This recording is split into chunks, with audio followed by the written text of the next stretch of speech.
हनुमान जी ने तीनों का घमंड चूर किया।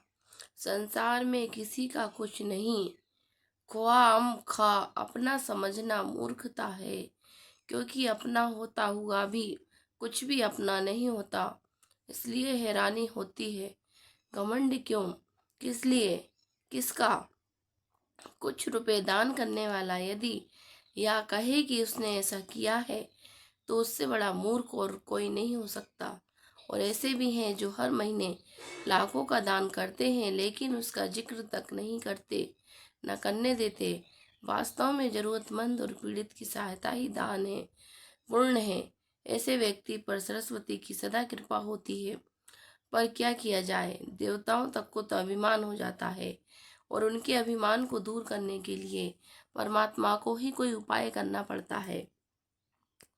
गरुड़, सुदर्शन चक्र तथा सत्यभामा को भी अभिमान हो गया था, और भगवान श्री कृष्ण ने उनके अभिमान को दूर करने के लिए श्री हनुमान जी की सहायता ली थी। श्री कृष्ण ने अपनी पत्नी सत्यभामा को स्वर्ग से पारिजात लाकर दिया था, और वह इसलिए अपने आप को श्री कृष्ण की अत्यंत प्रिय और अति सुंदरी मानने लगी थी। सुदर्शन चक्र को यह अभिमान हो गया था कि उसने इंद्र के वज्र को निष्क्रिय किया था। वह लोक आलोक के अंधकार को दूर कर सकता है। भगवान श्री कृष्ण अंततः उसकी ही सहायता लेते हैं। गरुड़ भगवान कृष्ण का वाहन था। वह समझता था भगवान मेरे बिना कहीं जा ही नहीं सकते, इसलिए कि मेरी गति का कोई मुकाबला नहीं कर सकता।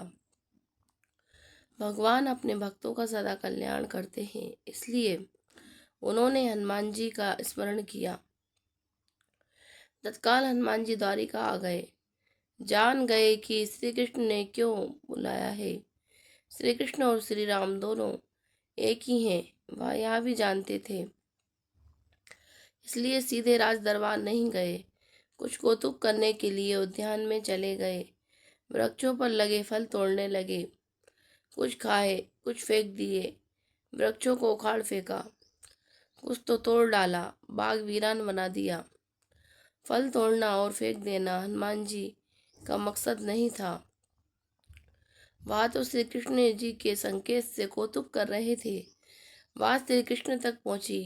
किसी वानर ने राज उद्यान को उजाड़ दिया है, कुछ किया जाए। श्री कृष्ण ने गरुड़ को बुलाया, कहा जाओ, सेना ले जाओ, उस बानर को पकड़कर लाओ। गरुड़ ने कहा, प्रभु, एक मामूली बानर को पकड़ने के लिए सेना की क्या जरूरत है, मैं अकेला ही उसे मजा चखा दूंगा। श्री कृष्ण मन ही मन मुस्कुरा दिए, जैसा तुम चाहो, लेकिन उसे रोको।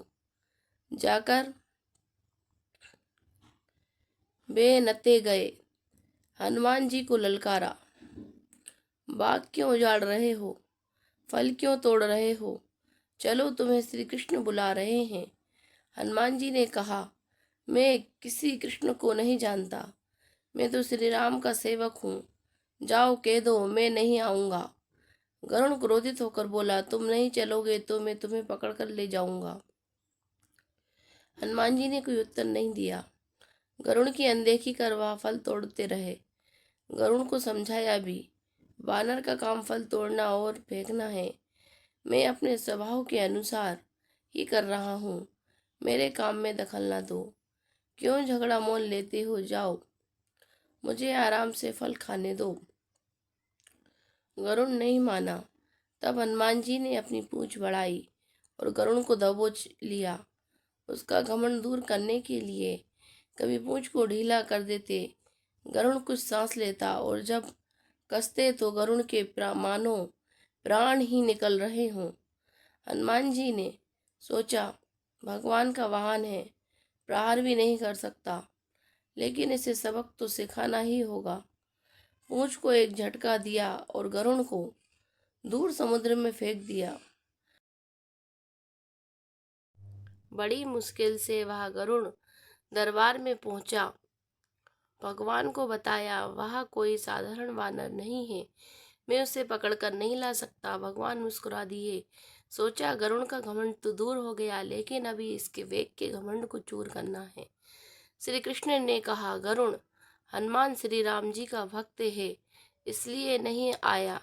यदि तुम कहते कि श्री राम ने बुलाया है तो फौरन भागे चले आते। हनुमान जी अब मलय पर्वत पर चले गए हैं। तुम तेजी से जाओ और उनसे कहना, श्री राम ने उन्हें बुलाया है।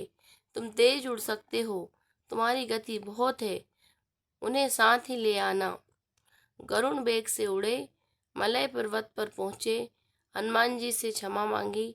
कहा भी, श्री राम ने आपको याद किया है, अभी आओ मेरे साथ, में तुम्हें अपनी पीठ पर बिठाकर मिनटों में द्वारिका ले जाऊंगा। तुम खुद चलोगे तो देर हो जाएगी, मेरी गति बहुत तेज है, तुम मुकाबला नहीं कर सकते। हनुमान जी मुस्कुराए, भगवान का की लीला समझ गए। कहा, तुम जाओ, मैं तुम्हारे पीछे ही आ रहा हूँ। द्वारिका में श्री कृष्ण राम रूप धारण कर सत्यभामा को सीता बना सिंहासन पर बैठ गए। सुदर्शन चक्र को आदेश दिया, द्वार पर रहना, कोई बिना आज्ञा अंदर न आने पाए। श्री कृष्ण समझते थे कि श्री राम का संदेश सुनकर तो हनुमान जी एक पल भी रुक नहीं सकते, अभी आते ही होंगे। गरुड़ को तो हनुमान जी ने विदा कर दिया और स्वयं उससे भी तीव्र गति से उड़कर गरुड़ से पहले ही द्वारका पहुंच गए। दरबार के द्वार पर सुदर्शन ने उन्हें रोककर कहा, बिना आज्ञा अंदर जाने की मनाही है। तब श्री राम बुला रहे हों तो हनुमान जी विलंब सहन नहीं कर सकते। सुदर्शन को पकड़ा और मुंह में दबा लिया। अंदर गए। सिंहासन पर श्री राम और सीता जी बैठे थे। हनुमान जी समझ गए। श्री राम को प्रणाम किया और कहा, प्रभु आने में देर तो नहीं हुई। साथ ही कहा, प्रभु माँ कहाँ है? आपके पास आज यह कौन दासी बैठी है? सत्यभामा ने सुना तो लज्जित हुई, क्योंकि वह समझती थी कि कृष्ण द्वारा पारिजात लाकर दिए जाने से वह सबसे सुंदर स्त्री बन गई है। सत्यभामा का घमंड चूर हो गया। उसी समय गरुड़ तेज गति से उड़ने के कारण हाँफते हुए दरबार में पहुंचे। सांस फूल रही थी, थके हुए से लग रहे थे, और हनुमान जी को दरबार में देखकर तो वह चकित हो गए। मेरी गति से भी तेज गति से हनुमान जी दरबार में पहुंच गए। लज्जा से पानी पानी हो गए। गरुड़ के बल का और तेज गति से उड़ने का घमंड चूर हो गया। श्री राम ने पूछा, हनुमान, तुम अंदर कैसे आ गए? किसी ने रोका नहीं? रोका था भगवान, सुदर्शन ने। मैंने सोचा आपके दर्शनों में विलंब होगा, इसलिए उनसे उलझा नहीं। उसे मैंने अपने मुंह में दबा लिया था। और यह कहकर हनुमान जी ने मुंह से सुदर्शन चक्र को निकालकर प्रभु के चरणों में डाल दिया। तीनों के घमंड चूर हो गए। श्री कृष्ण यही चाहते थे। श्री कृष्ण ने हनुमान जी को गले लगाया। हृदय से हृदय की बात हुई और उन्हें विदा कर दिया। परमात्मा अपने भक्तों में, अपने निकटस्थों में अभिमान रहने की नहीं देते। श्री कृष्ण सत्यभामा, गरुड़ और सुदर्शन चक्र का घमंड दूर न करते तो परमात्मा के निकट नहीं रह सकते थे, और परमात्मा के निकट रह ही वह सकता है जो मैं और मेरी से रहित है। श्री राम से जुड़े व्यक्ति में कभी अभिमान हो ही नहीं सकता। न श्री राम में अभिमान था, न उनके भक्त हनुमान में। न श्री राम ने कहा कि मैंने किया है, और न हनुमान जी ने ही कहा कि मैंने किया है। इसलिए दोनों एक हो गए, न अलग थे न अलग रहे। इस प्रकार की वीडियो देखने के लिए चैनल को सब्सक्राइब एवं लाइक करें।